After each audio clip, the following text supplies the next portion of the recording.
Hello, this is Janet Michael. In addition to hosting The Valley Today each weekday at noon on the River 95.3, I also produce podcasts, and I'm excited to introduce you to a new podcast series in partnership with Lord Fairfax Community College. Having provided higher education and career training for the past half-century, LFCC is tightly interwoven into the fabric of the Northern Shenandoah Valley and Piedmont regions. Join me every week for conversations with current and former students to hear their funny and inspiring stories as we learn about their journey to higher education, the role that LFCC has played, where they are now, and where they plan to go. We'll also talk to current and former professors about their experiences and best memories of LFCC over the past 50 years. Get every single episode as they're released on our website at theriver953.com under the podcast tab, or you can subscribe for free in Apple Podcast, Google Podcast, on Spotify, Amazon Music, wherever you listen to podcasts. Just search for LFCC Stories.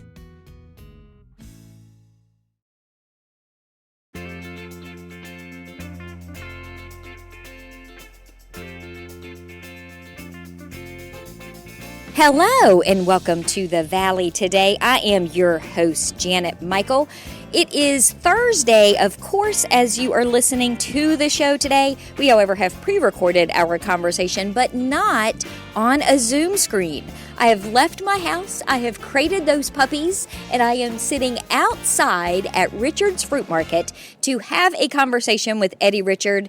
Because, Eddie, I was telling you before we started recording, it occurred to me, you have not been on the show. You are a pre-COVID guest. You have not been on the show since January, and a lot has happened, not just in the real world COVID-related, but here at the market because of COVID. Right. Hi, Janet. Thanks for having me. We are alive and well. We have been busy. We typically don't open until July, and that's our normal season, July through the end of November. When we opened for our one-dayer event that we have in March, that was when this COVID situation was, really coming to a head, and we started to really feel the pressure of people wanting to come to our little market to buy food. So Kayla and I said, let's just go for it. So we opened in April on Fridays and Saturdays, and we have been open since April, and I'm tired. Well, and it was interesting because you and I had conversations back then about, as a farmer, you are so dependent on the weather, first and foremost, to be able to get your crops out. And then, you factor in bugs and pests and all that sort of thing. This was kind of a good opportunity for you because for the first time in a long time, people cared about where their food was coming from. They wanted to know that it was local, and they couldn't get it anywhere else. They had to find it in local spots. But you kind of had to flip the script because it went from, we're not sure how we're going to do, to, oh my gosh, we don't know if we're going to have enough for the people that are wanting what we have. Right. It really, we had to Kayla, more than myself, had to refocus on our products that we were offering to make it more of a one-stop shop for folks who didn't want to go to the big box stores. It's almost as if after 65 years, we were kind of COVID ready in the sense of how we operate. We're an open-air market. Every door gets opened up, big doors. So we're not a brick-and-mortar store that you would just walk in a door and you got to walk back out the same door. So that was a bonus for us. Number two is we raise our own beef. We've done that forever, 25 years or so, that we've sold our own grain-fed, finished beef cattle at our own property here. So all of a sudden, when there were shortages and people were getting in their panicky modes of, am I going to have enough food? We were able to accommodate, I would say, everyone's needs that walked in our door. Now, the pressure was then on Kayla and I to make sure we could maintain the quality product and the quantity. Okay, that was our big pressure point. So it went from like, oh my gosh, we're open early, we've got great business. I mean, we were really busy. And then it's like, oh my gosh, how am I going to maintain this rhythm? Because cattle they're not ready overnight. It takes months to prepare an animal properly and keep them clean and healthy and to maintain our quality. So I was stressing not from thinking I'm going to get sick from COVID. I was stressing from how am I going to maintain our line of quantity and quality. Well, it all worked out. I figured out the rhythm, and our processors were able to take care of our needs with getting animals in, and so it really worked out beautiful. And we were able to get in different products that we normally wouldn't carry, like flour, that just all kinds of stuff that I can't remember this second. But well, and it's one of those things, too, and I've known you for years. You've been on the show several times. You take feeding the community very seriously. This is a personal I'm very thing for you. About the reality of what we can do ourselves versus what we have to bring in that we can't, because we can't grow and make everything. That's impossible.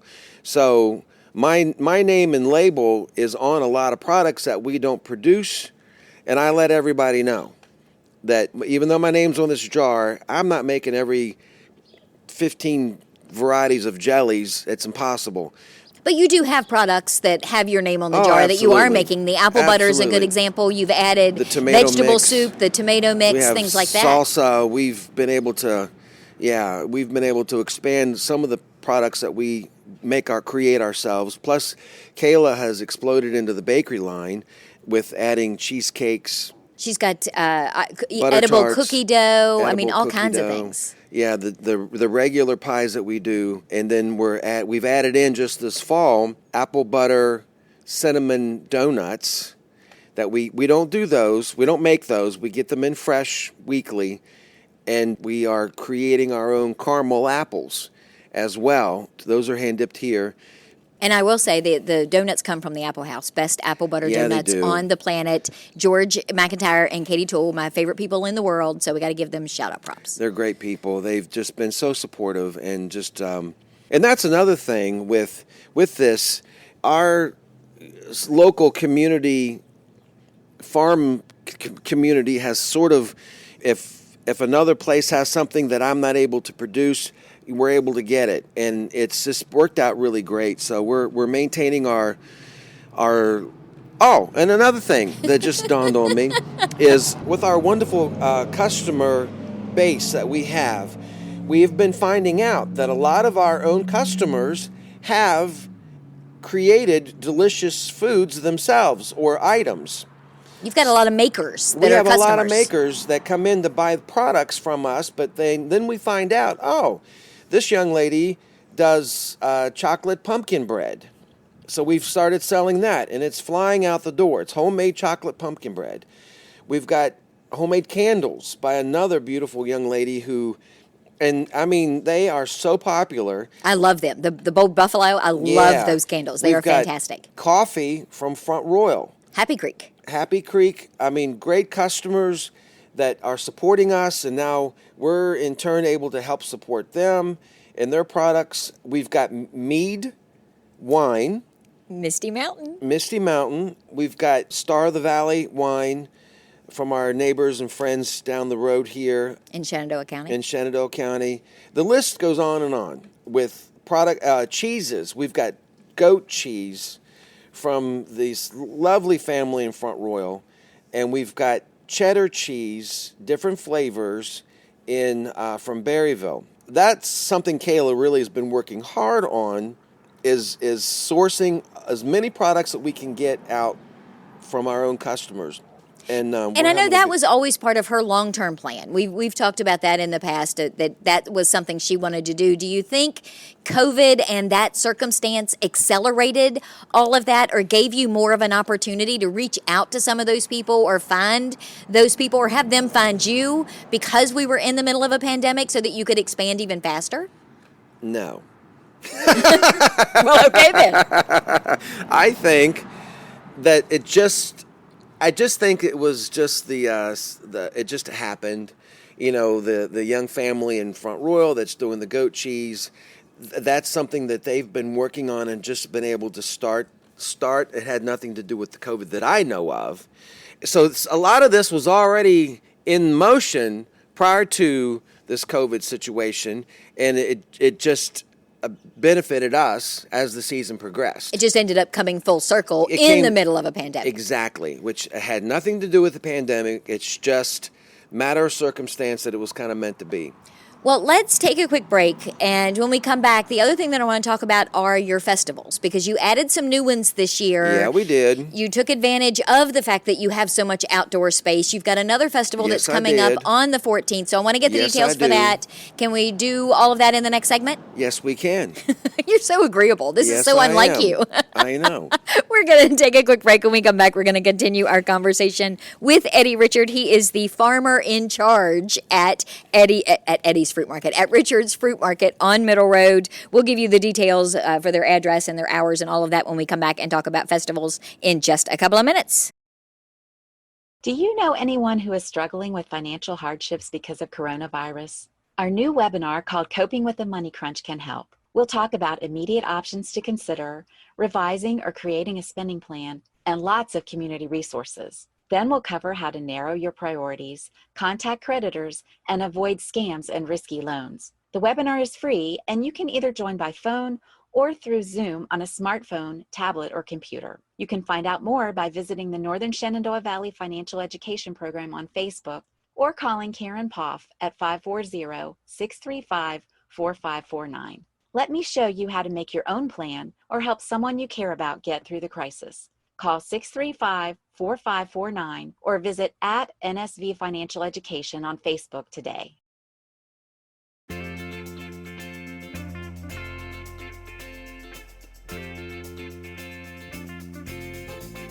Welcome back to the Valley today. I am your host, Janet Michael. Happy Thursday as you are listening to the show today. We, however, have pre-recorded our conversation on a Wednesday, a beautiful sunny Wednesday morning. We are not on the Zoom screen. We are sitting in the parking lot at Richard's Fruit Market on Middle Road having a conversation with Eddie Richard.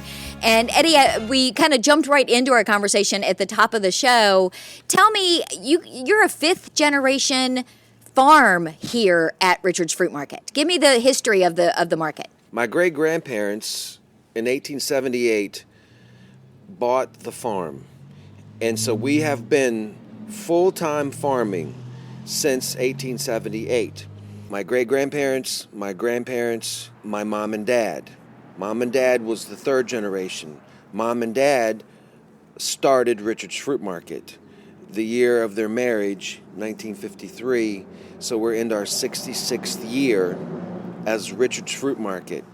I'm the fourth generation. Mom has retired, and Kayla, my daughter Kayla, has been back for 5 and practically a half years now. So we work as a team. We work as a very good team. Kayla and I just are on the same page, and we have the same goals, and it's just been a great working experience with her, as it was my whole life with my mom and my dad, but it was mostly my mom because my dad passed early in 1986. And when this started, it literally was just a roadside fruit stand. It wasn't anything to the degree that people see when they pull in the parking lot today. Correct. It started out, and my dad built this little building, which we still have. We still have the building, and the little fruit stands that he put the baskets of fruit on is still what we have out front. I still like to call us a roadside fruit stand. The farmer's market is what we are, but if anybody that walks in our door, they can see that we are an original fixture in our decor, in how we relate to our customers. So I still call us an old-fashioned fruit stand.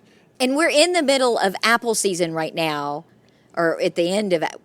Harvest is over. So you're selling apples now, but peaches is also the thing that you do in the summer as well. So when you say fruit stand, those are your two big things, apples and peaches. Right. We do, we're able to get cherries in season and some strawberries along in the early part of the season. Strawberries, cherries, goes into peaches and early apples, and then apples. So that's my fruit.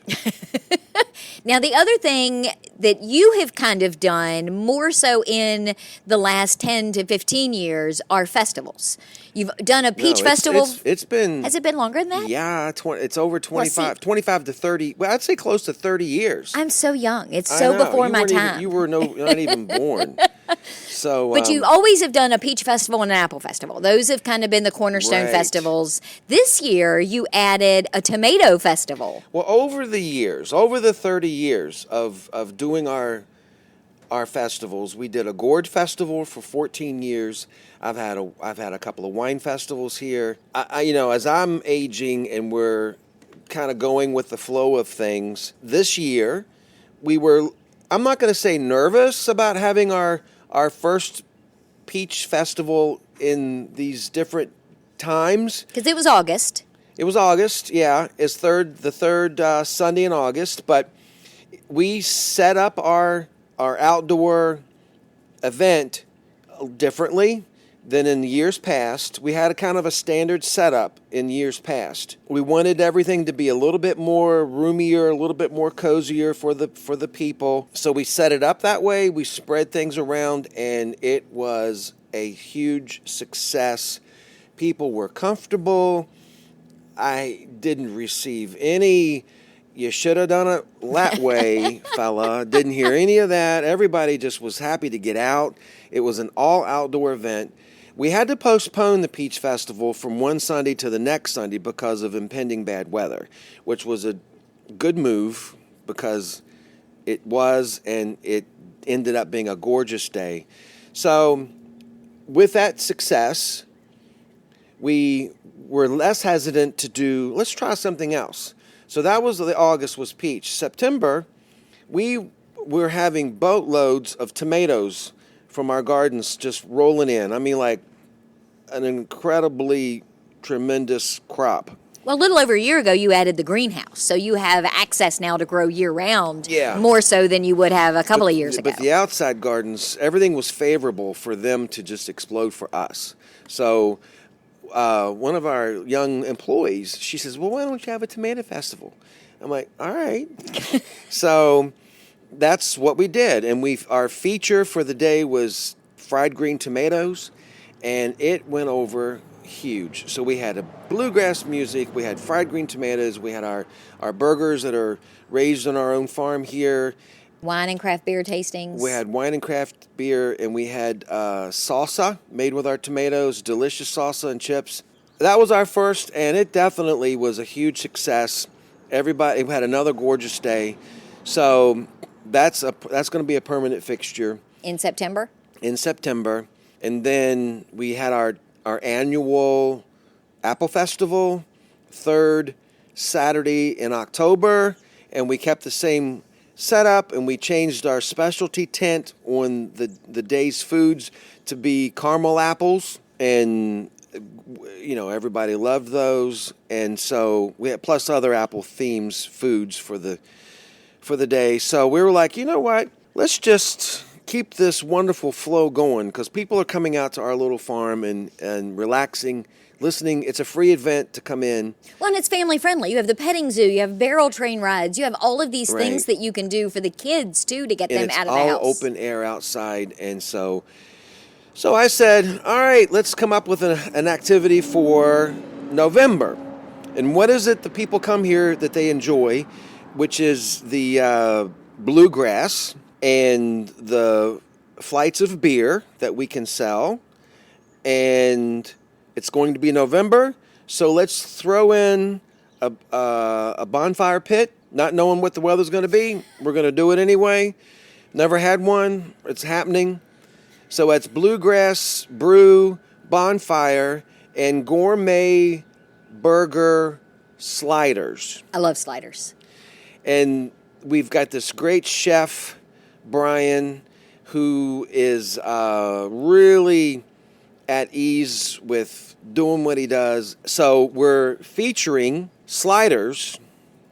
I think it's undetermined yet. It's either going to be 3 or 4 that will come up with a specific type of slider, 4 different ways. And we're going to be featuring our goat cheese on one. We're going to be featuring cheddar cheese on another. We're going to be featuring a barbecue sauce of some flavoring undetermined yet. A barbecue sauce on one, and probably a plain one for somebody who just was like, you know what, I can't take all that stuff. Well, But- and quite frankly, as someone who only eats your hamburger, you don't need to add anything to it. It is Heck delicious no. in and of itself. It sells itself, and it's a real treat. And the sliders, I'm kind of excited about the sliders. That was Chef Brian's idea to do the sliders, and you could get all the different ones together and not be over-consumed with it. Right. Now, are you going to do fried green tomatoes? Oh, yeah. For that too? We're doing the fried green tomatoes, people. I'm telling you, that went over so well for the Tomato Festival. They're fresh from our garden because they'll be coming out of our greenhouse. Fried green tomatoes, and that could be a topping on one of the burgers. Yep, I think it's going to happen. So You're just making this up as you go along. no, aren't I'm you? not. It's all locked in my brain. Do you have a date? Do you know what date in November I do. this is going to I'm bringing happen? my wife. Oh, a date. November the 14th. It's Saturday, November the 14th from 11 to 3. It's free admission. It's music all day from 11 to 3. And we've got an all-girls bluegrass group coming. They're going to be great. You're going to have to look online to get more details about that on our Facebook. It's all-girl bluegrass, the bonfire, the gourmet burgers. And the craft beer. The beer. And the beer's focused on locally made brew.